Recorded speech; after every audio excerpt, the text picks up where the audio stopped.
Hello everyone. तो ये second part है हमारी series of analysing past year question papers of DSC 6 in political science honours, that is introduction to international relations.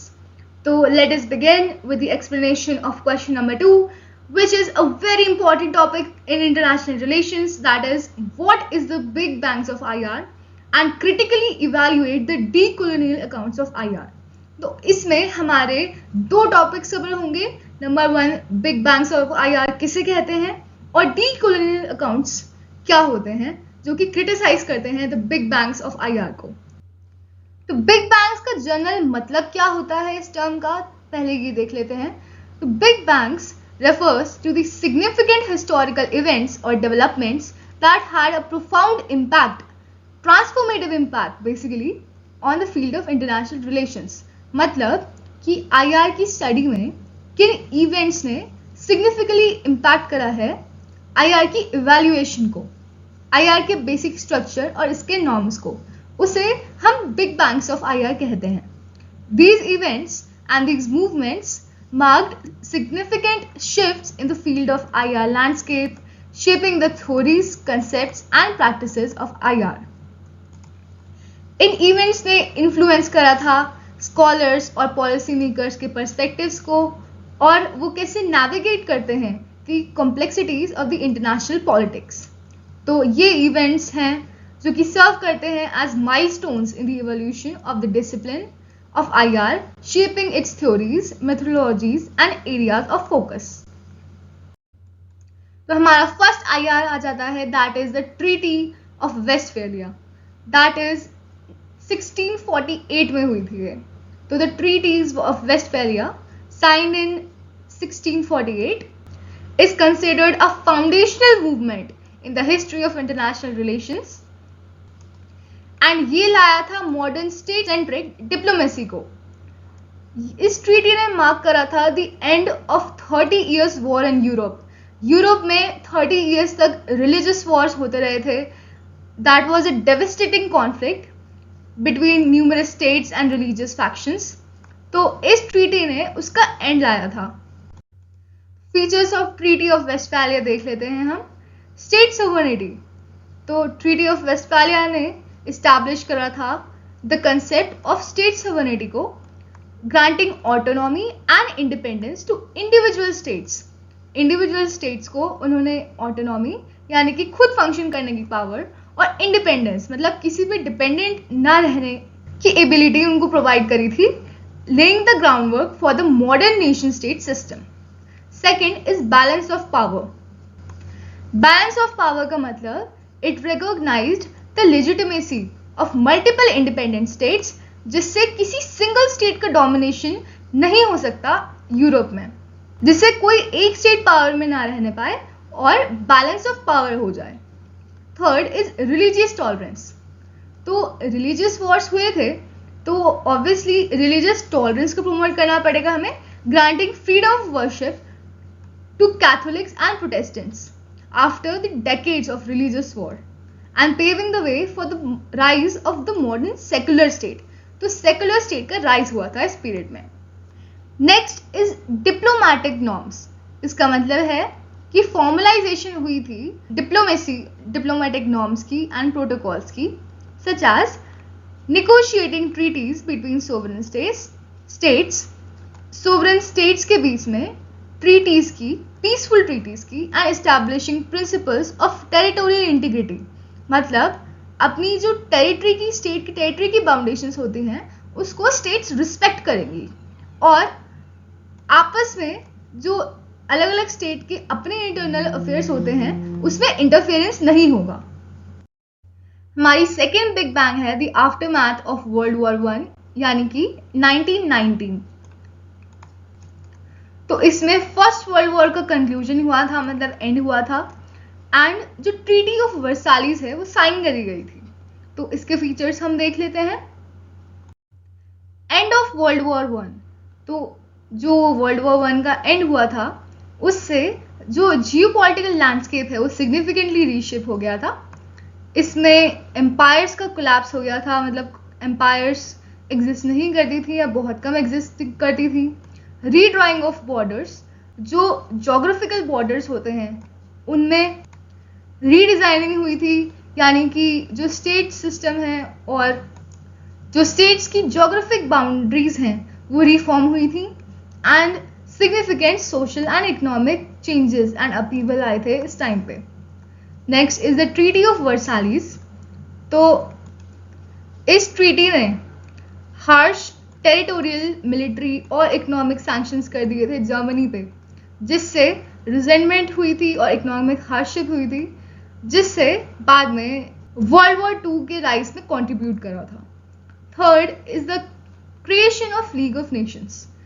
तो पहली international organisation form हुई थी that was dedicated to maintaining peace maintaining करने के लिए और सिक्योरिटी मेंटेन करने के लिए, global security through collective disarmament, diplomatic mediation and collaborative policies.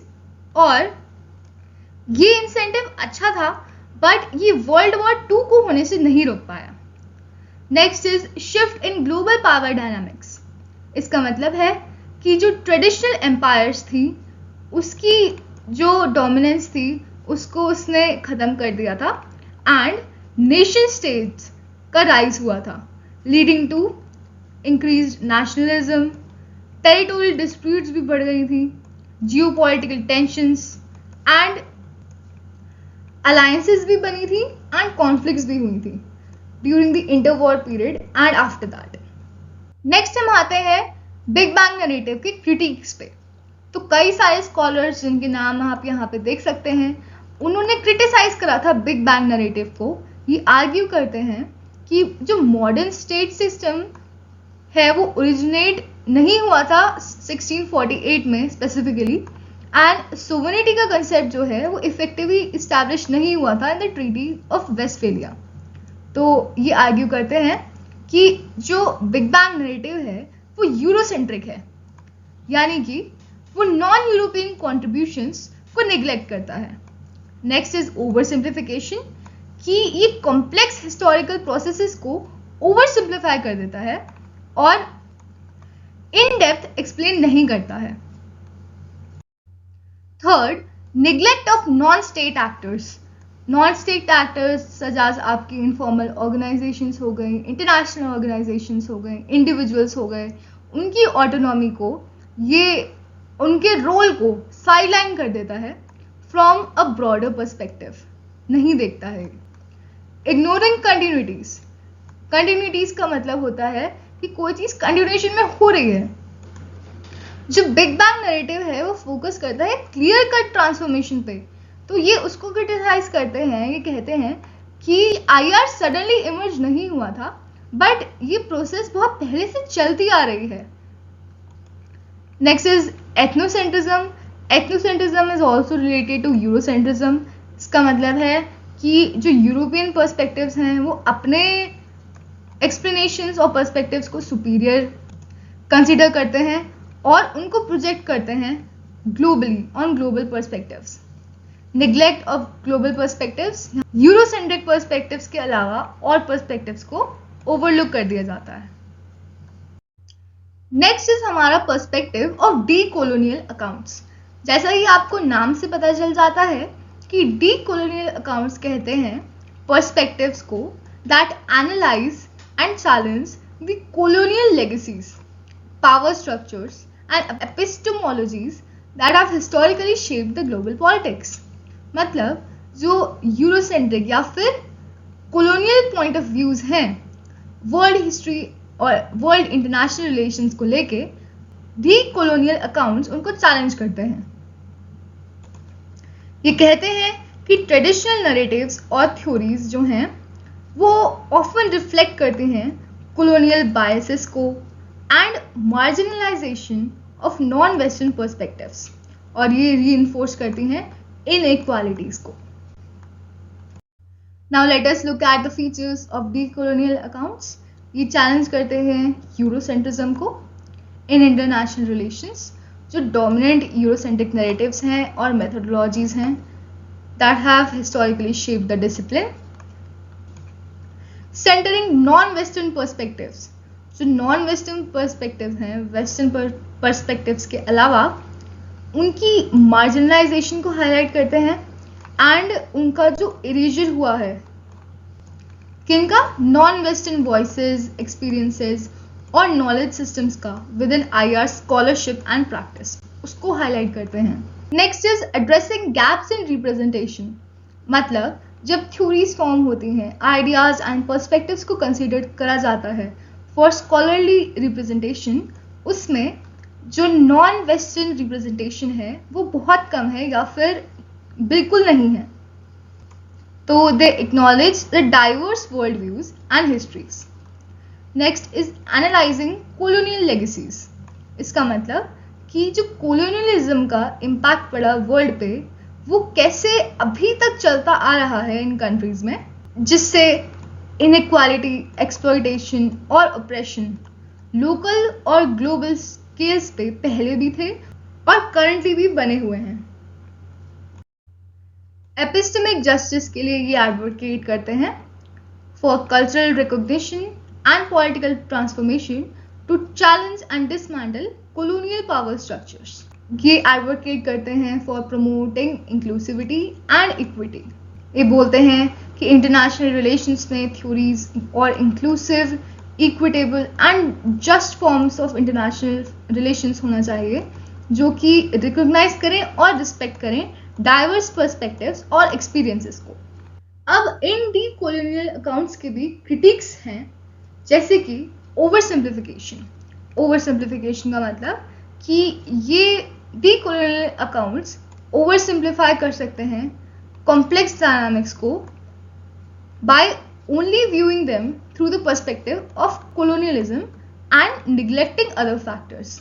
ये वर्ल्ड व्यू और थ्योरीज को खाली कॉलोनियलिज्म के पर्सपेक्टिव से देखते हैं और बाकी पर्सपेक्टिव्स को निग्लेक्ट करते हैं। एसेंशियलिज्म, एसेंशियलिज्म का मतलब है कि जितने भी नॉन वेस्टर्न एक्सपीरियंसेस हैं उनको ये जर्नलाइज करते हैं और उनकी डाइवर्सिटी और कॉम्प्लेक्सिटी को ओवरलुक करते हैं। लैक ऑफ प्रैक्टिकल सॉल्यूशंस, इसका मतलब कि क्रिटिसाइज तो करते हैं कॉलोनियल लेगेसीज को, पर उनके लिए प्रैक्टिकल सॉल्यूशंस जो कि कॉन्क्रीट हों वो एड्रेस करने में ये पीछे रह जाते हैं। Neglect of non colonial factors, इसका मतलब कि कॉलोनियल फैक्टर्स के अलावा भी और बहुत सारे फैक्टर्स हैं such as environmental factors, political instability, internal state factors, उनको ये ओवरलुक करते हैं। नेक्स्ट इज मेथोडोलॉजिकल चैलेंजेस, मतलब इनकी एम्पिरिकल फाउंडेशन और डिसिप्लिनरी बाउंड्रीज बहुत वेग हैं। रेजिस्टेंस टू चेंज, इसका मतलब है कि ये डी कॉलोनियल पर्सपेक्टिव्स को इंक्लूड करने में और चेंजेस को इम्प्लीमेंट करने में on a global scale challenge provide कर सकते हैं। तो ये इसी आंसर का ओवरऑल कंक्लूजन है from the beginning to the end in a concised form. तो इसमें बिग बैंग्स के बारे में है कि they marked a pivotal shift and pivotal movements like the treaty of Westphalia in 1648 and post 1919। इसमें क्रिटिसिज्म है यूरोसेंट्रिज्म का फॉर ओवर सिंप्लीफिकेशन, जिससे डी कॉलोनियल अकाउंट्स आए हैं जो कि एम्फेसाइज करते हैं डाइवर्स पर्सपेक्टिव्स को और चैलेंज करते हैं कॉलोनियल लेगेसीज को। तो ये पर्सपेक्टिव्स एनरिचिंग तो हैं, but they also face critics for essentialism and lack of practical solutions. तो डी कॉलोनियल और कॉलोनियल अप्रोच को बैलेंस करके चलना ही, बैलेंसिंग दीज पर्सपेक्टिव्स ही फॉस्टर कर सकती है more inclusive and holistic, comprehensive understanding of global affairs in IR.